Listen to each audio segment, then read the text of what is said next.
In this video, we'll discuss the benefits of an adjustable bridge and demonstrate some of its various uses.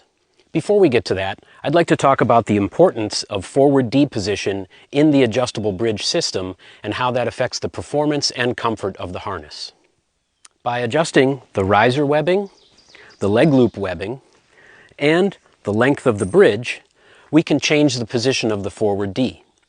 This has a dramatic effect on our center of gravity relative to the harness and our overall comfort in terms of pressure on our waist, hips, and legs. With the forward Ds positioned closer to the side rings, this will sit us more upright in the harness. With the forward Ds further away from the side rings and closer to our legs, this will change our center of gravity and tend to tip us backwards in our harness. A longer bridge will tend to position the forward Ds further from our center, while a shorter bridge will pull the Ds in further, putting more pressure on our waist, hips, and legs. The easiest way to understand how forward D position and bridge length will affect the performance and comfort of the harness is to put the harness on, make some adjustments, and see how it feels. I'll make a few extreme adjustments here, and let's see what it looks like. Here I have the riser webbing adjusted as short as possible and the leg loop webbing as long as possible while still observing the adjustment limits here in regard to the webbing stopper. You can see the forward D is very close to the side ring. This is going to sit me very upright, but it's going to put a lot of inward pressure on my waist and it's not going to be very comfortable. You can see here already, whoa, it sits me upright like this. Not a very comfortable position. Let's take that same configuration but run the bridge length out all of the way.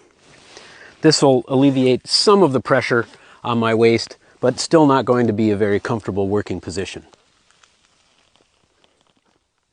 Here I've adjusted the riser webbing to its full length while still observing the adjustment limits, and I've cranked down the leg loop webbing as tight as it can go. This will tend to flip me over backwards and put more pressure on my legs. See what that looks like? Okay, I'm using a lot of core strength to hold myself up here. Pressure in the legs. Let's see what happens when I lengthen the bridge. Okay, with the bridge lengthened, I have slightly less inward pressure on my legs, still tending to flip backwards. Now I have both the riser and leg loop webbing adjusted to their full length. This should keep me in a relatively neutral position, although I am feeling some inward pressure here on my waist. Let's adjust the bridge to its full length and see what happens there. Webbing and bridge adjusted to its full length. Pretty comfortable sit position. Again, the best way to determine which settings are best for your body type and climbing style is to sit in the harness and experiment with it. Make sure you stay within the adjustment limits and have fun. Okay, let's move on and demonstrate various configurations and uses for the adjustable bridge. We'll start here on the ground and work our way up into the canopy. When we're not using an adjustable bridge, we need to consider bridge length as part of the initial setup of the harness. We can choose various lengths of sewn bridges or knotted bridges, of course, but what a bridge adjuster allows us to do is lengthen or shorten the bridge on the fly and integrate it into our positioning system. These adjustments can range from very short to very long, or minor changes that can be made anytime to get the bridge exactly how you want it. When using the adjuster, the stopper knots at the end of the bridges generally don't see much force, and thus they're easier to untie. This makes adding or removing hardware to the bridge quick and simple. Lengthening the bridges can make it easier to put the harness on and take it off, particularly in the winter when you're wearing bulkier clothing.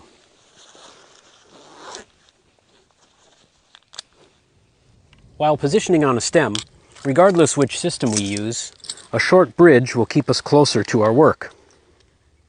In this scenario, 2 adjustable bridges allow us to keep one short, and we can add friction below the device directly in line, versus taking the carabiner and connecting it to the forward D, for example. This same logic would apply when adding friction in a counterbalance rescue. We can shorten the bridge on ascent to keep our system low and close.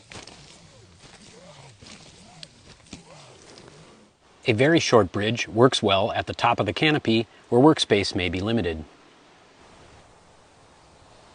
Lengthen the bridge to make long pulls underneath the friction hitch. This automatically manages slack and can leave one hand free for balance. return the bridge to your desired length for work positioning.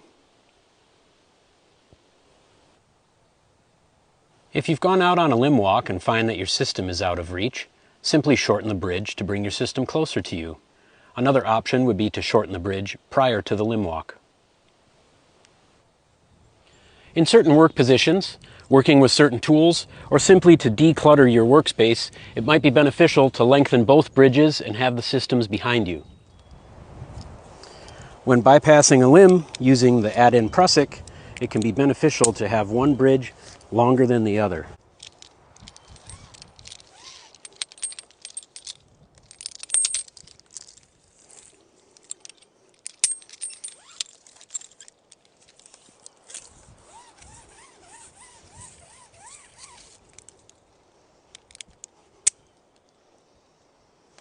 This also works on the way back, of course.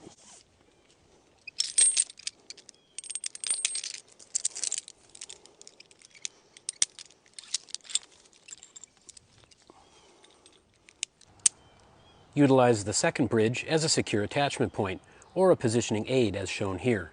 This is helpful when your climbing line and positioning lanyard are otherwise occupied. In an aerial rescue, you can use your second bridge as a connection to the casualty and tighten up as necessary with the cam. Lengthen the bridge for comfort when you're seated in a position for a long period of time.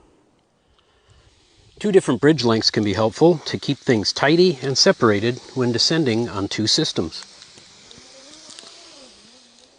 In this video, I've illustrated the effects of forward D position and the benefits of an adjustable bridge, both in terms of performance and comfort.